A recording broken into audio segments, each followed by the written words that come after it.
Assalamu alaikum. How are you? I am your physics teacher from Oxford School System. Our topic is about second condition of equilibrium. In previous lecture, we have studied about equilibrium and first condition of equilibrium. This is most interesting topic. So start our topic.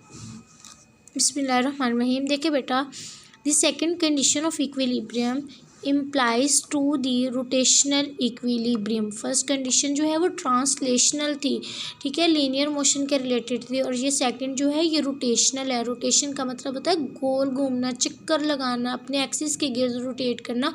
तो उस motion को क्या कहते हैं? Rotational equilibrium कहते हैं. Which means that a body should not rotate under the action of the force. इसका मतलब है कि बॉडी जो है वो फोर्स के अंडर जो है वो रोटेट नहीं करती, ठीक है. नेक्स्ट हमारे पास है कंसीडर द एग्जांपल. यहाँ पे आप हेडिंग दे लें इंट्रोडक्शन की. ज़्यादातर जो है इक्विलिब्रियम फर्स्ट कंडीशन ही यूज़ होती है, एग्जाम्स में आती है, लेकिन सेकंड कंडीशन भी इम्पोर्टेंट है, आ सकती है.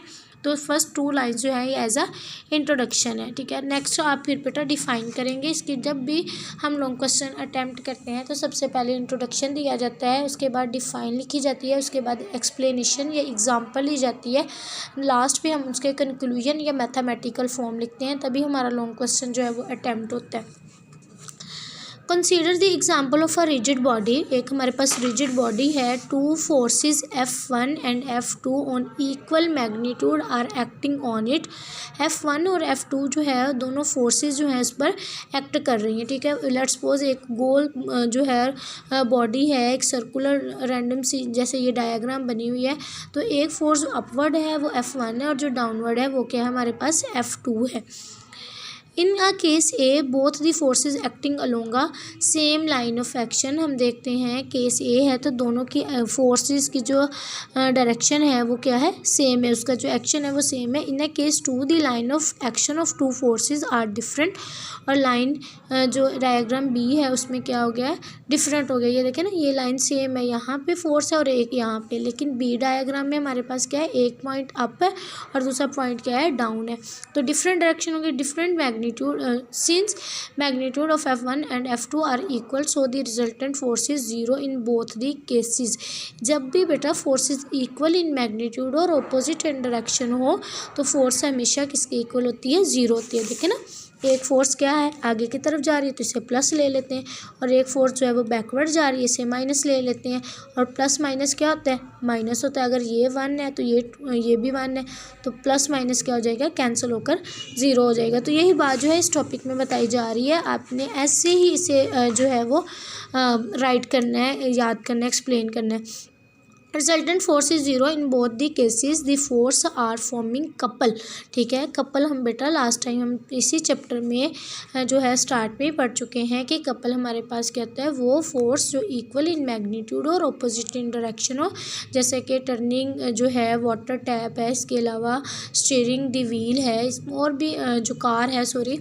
तो ये सारी की सारी एग्जांपल किसकी हैं? कपल की थी. Which can apply a torque to rotate the body point about O, ठीक है. जो बेटा पॉइंट ओ है उसे कहते हैं ओरिजिन बोलते हैं, उसे सेंटर बोलते हैं. Therefore for a body to be completely in a equilibrium a second condition of equilibrium can be stated as. तो ये आपको second condition is also required. यहाँ तक याद करेंगे आप एक्सप्लेनेशन में. नेक्स्ट आप टू लाइन्स जो हैं वो याद करने की ज़रूरत नहीं है. फिर ये बेटा हमारे पास डिफाइन आ गया, the vector sum of all the torques acting on a body about any point must be zero. जहाँ पे भी रोटेशनल का वर्ड आ गया है, जहाँ पे भी सर्कल का वर्ड आ गया है, वहाँ पे टॉर्क प्रोड्यूस होता है. और टॉर्क जो है वो क्या है? टर्निंग इफेक्ट ऑफ फोर्स है, और वो हमेशा किसके इक्वल होता है? ज़ीरो के इक्वल होता है. तो ये बेटा मैथमेटिकल फॉर्म गिवन है. If we can write sigma tau. Sigma का मतलब होता है सम करना, सबको जो है वो इकट्ठा कर देना, तो वो हमारे पास ज़ीरो है. उसके बाद अगर इसके हम कंपोनेंट्स की बात करेंगे तो ये sigma F x is equal to zero, sigma F y is equal to zero.